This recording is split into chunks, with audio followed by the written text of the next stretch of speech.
मला असं वाटतं का ही अतिशय खेदजनक गोष्ट आहे आणि तेवढा संताप आणणारी पण आहे.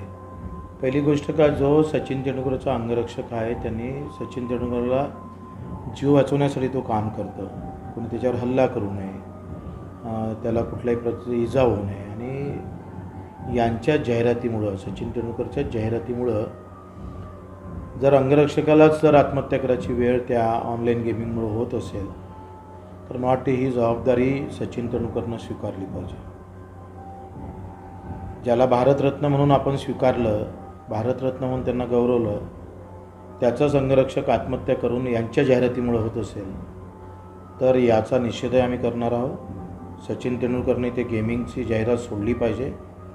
एकतर भारतरत्न पुरस्कार जो आहे तो वापस केला पाहिजे, नाही तर गेमिंगची जाहिरात सोडली पाहिजे. दोनपैकी एक करणं गरजेचं आहे.